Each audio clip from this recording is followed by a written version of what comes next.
Hey, welcome back, everyone. It's Brad Stulberg here. I am a performance coach and author, and thrilled to be a part of this Ultra mental health and well-being series. And today, I have got my friend Andy Potts, who is a world-class triathlete, and we are here to talk about goal setting. How you doing, Andy?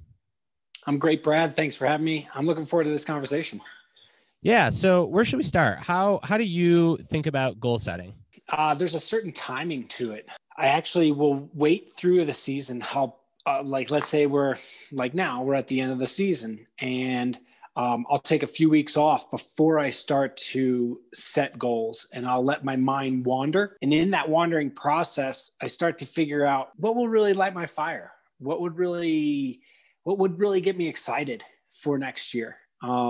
And that's how I always approached it. I've been setting goals. I used to sit down with my club coach when I was swimming back in New Jersey. I remember being 12 years old, and we'd have a goal sheet, and we would write down goals, and we would write down the process of the goals. I've always been process oriented when it comes to making the goals. And then as a professional, how I've kind of narrowed it down is I have that one peak goal that gets me excited, and then I start to subdivide it out. You can't make that big goal, and you can't start to whittle out some noise without having peace of mind when it comes to the noise of the season, because you're so still connected to it. You could be potentially simmering or steaming about it, or you could be on cloud nine about it, and you set unrealistic expectations on yourself. You want to avoid the trap game by having some real solid, peaceful time before you start to set goals, and then you start to be realistic about it. Yeah, that makes a lot of sense. I think in your intro, you're alluding to the paradox of goal setting, which is that it's a super powerful practice and it can be a super dangerous one if you become too attached to a certain goal. There's some really interesting research that shows that the more you attach your identity to achieving a goal, the more fragile that identity becomes. And that's because obviously if you don't hit the goal, then instead of failing at something, you become a failure. And even more dangerous, but less spoken about, is if you do hit the goal, it's often followed by a huge period of emptiness. Researchers call this the Arrival Fallacy. And it's this thought that,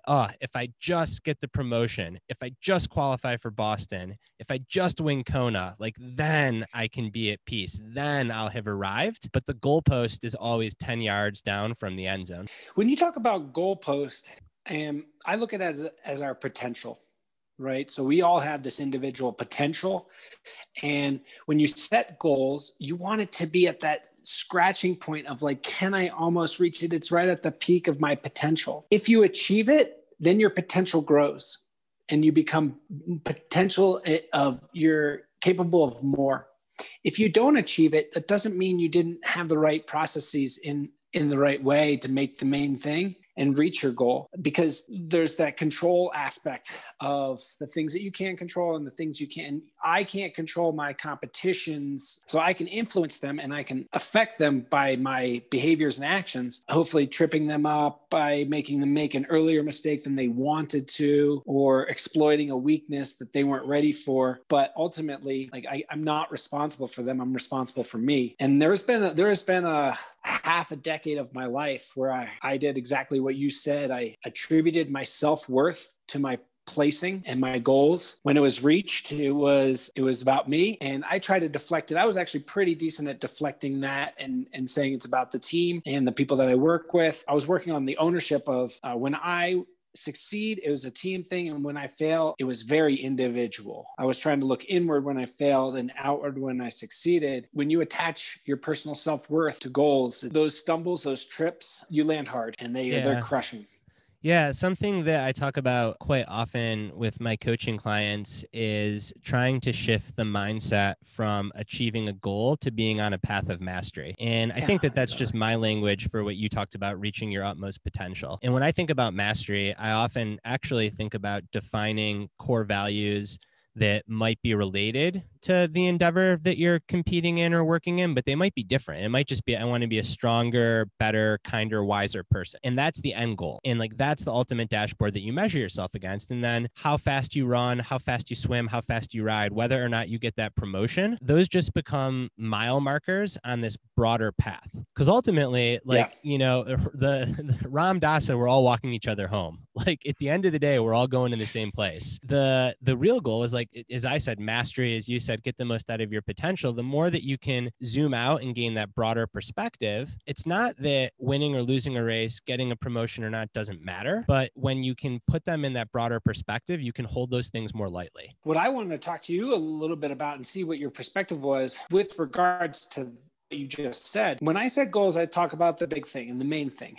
and keeping the main thing the main thing. When I was searching to be the best in the world in my endeavor, I actually shied away from saying it or actually writing it down, that world champion, that kind of things. And what I would default to was, and this is, I still default to this, is I look at like really big life pictures. How do my kids look at me? What does my wife look at when she sees me? Do I make other people proud? And that has been a search for me. Like, how can I make other people proud? And by pushing it outward, it's a really big inner search, because you start to question like your daily actions, like, is an effort, does that help me get to where I want to be? Does my attitude and my effort, would that make somebody proud? Would it make me proud? Would it make others who look at me proud? There's an honor in that. So I would use words like the pride and honor factor in my goal setting. And it was my number one goal for, I would say, almost a dozen years, was just like honor my relationships with the people that love me.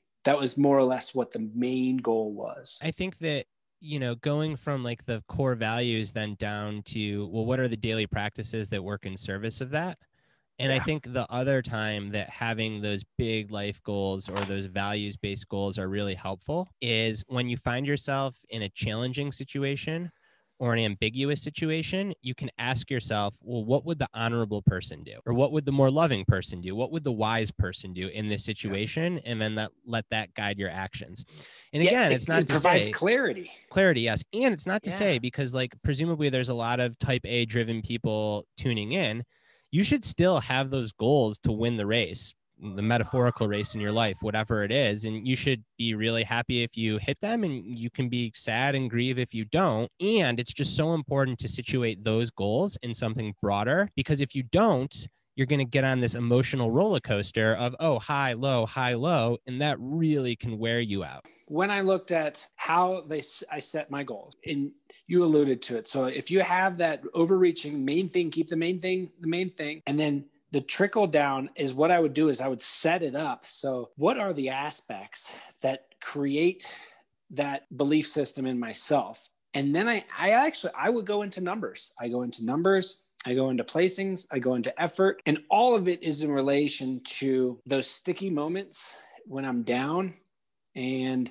they're just harder to navigate. I can get a macro view and say, okay, what's the main thing? Oh yeah, this is what we're working towards. Do I need to be the best I've ever been today? No, but how can I work towards being a better version, like work towards that? And in relation to numbers, when you're talking about on the bike, I set about 5 goals specifically on the bike per year about my cadence, about my power, about like I set some rides. I'll say, oh, I want to go up this mountain in this amount of time. And then I want to have these type of splits in races and these kind of power files. Same thing in running. In running, I talk about like, I do some form based and technique based goals. And then I talk strictly mile paces, and I talk like duration aspects, like what am I looking for in my long run? And I really do break it down. And then when it gets hard and heavy, and that load gets hard to lift, I go bigger picture. I step back and say, Love it. I think that's so, and I mean, it seems like you've kind of intuited your way to this, but that's so wise, because it's like, there's such a non-dual nature to this. And I know that's how we open, because on the one side, on the one hand, you could just say, I just want to be a good person, kumbaya. It doesn't matter what my numbers are. It doesn't matter if I'm getting better. Everything is fine. Well, that's great, but you're not going to necessarily have progress that way. On the other hand, you can get so latched into the numbers and say, oh, my watts are down this week or this year, and therefore everything's going to shit. I'm a failure. And it's actually the ability to have both those views at the same time that allows you not to just get stuck in kumbaya world, but that also gives you that broader perspective, particularly in an endeavor like triathlon. I mean, you don't need me to tell you this, like the better you get, the harder it is to come by gains. And some adaptations take years. So ultimately, like the goal is just staying on the path, which means continually working towards improvement. And when you fall off the path, you dust yourself off, you get back on. Something else, it's a slight shifting of gears, but I'm curious how you think about this, that I've certainly found in my work with coaching clients and even in my own life as a writer, where there is often a lot of external validation that comes with quote unquote winning. So for me, like a New York Times bestseller list book is like, Kona. And what I found is that to try to tell myself that I'm going to release from that and not really care, it doesn't work because I'm lying to myself. It's like, of course I care. So where I've come out is just with some really strict boundaries. And I call it the 48-hour rule. And 48 hours is kind of arbitrary. Maybe it's 24, maybe it's 72, or even a week. I guess it depends on the thing. It's basically when you're really pushing and going for an outcome, if you don't get it, give yourself 48 hours to grieve the defeat and then get back to doing the work itself. And if you do get it, give yourself 48 hours to feel joy and celebrate and then get back to doing the work itself. Because there's something so powerful about doing the work that when you've won, it humbles you and it reminds you, hey, what I really like and what really fulfills me is training hard, not being interviewed because I won a race. And when you lose, it's like, oh, it's okay that I lost because I actually love the craft itself. And it sounds intellectually easy, but it's really hard to do, especially I find after a win, because in your case, it's probably the magazine shoots and all that stuff. It just builds on itself and builds on itself. And suddenly you're in this world where like you're swimming in a sea of dopamine and external validation. And I bet you have to be pretty explicit about setting some boundaries and saying, all right, back to work, because I don't want to get on this roller coaster of triathlon fame or whatever you'd call it. I would look at that, to avoid the roller coaster. I've loved the process of training and that personal pursuit of excellence. For me, that pursuit has been a constant evolution. Like I'm trying to evolve to stay at when I was at the peak of my abilities in relation to the rest of the world, my job was to stay at the pointy end of a race, but it was always changing. So I had to evolve to get better I just had to evolve before the competition. It became this pursuit that I really enjoyed. I enjoyed the curiosity aspect of it. How can I get better? What stone do I need to unturn? But the year before, I said that I would say the same thing, but I didn't know what I didn't know. And so it takes that experience and that time and re-examine. So maybe there were a couple of years where it was, am I reinventing the wheel? I do a little bit of the same thing. And as I progressed, it was like, I would find that one thing and I would turn it over and see what it was underneath. And if I liked it, I would at least try it. I love that you mentioned the word curiosity. It's top of mind right now. So I'm just finishing my next book, which is coming out next year. And there's a section in the book on curiosity and humility and how those two things go together. Mm-hmm. And if you ask yourself, both you, Andy, and more broadly the listener, if you frame a goal as in, can I do this? Or will I do this? Generally, the experience that you feel in your body is one of tightness and contraction. It's like, oh, can I do it? I don't know. There's some fear. If you frame something as, I'm really curious, like, I wonder how much it's going to hurt to try to hold 400 watts. I'm really curious about it. That curiosity is generally associated with openness in space. And so many people perform better from openness in space. And there's some fascinating research on flow states that show that the more that you can approach a challenge with a mindset of curiosity, the more likely you are to get into flow. Because if you're approaching it as like good or bad, I'm either going to do it or I'm not, there's so much pressure on you to execute.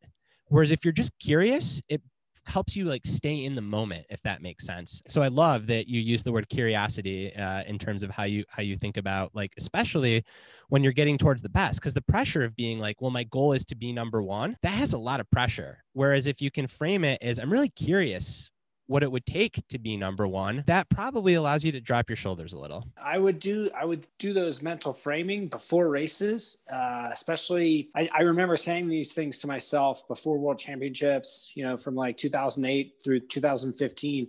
It wasn't that I didn't want it, believe me, like I wanted it, and I prepared and I did everything I thought everything I knew how to do. I did it. I would talk to my coach before a race. I go, you know what?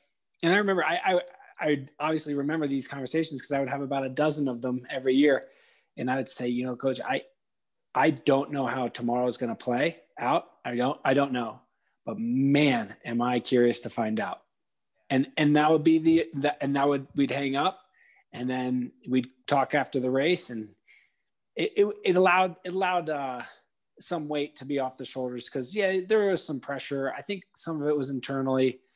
There's expectations that others put on you, but there's nothing like the weight that you put on yourself. I would say that's second.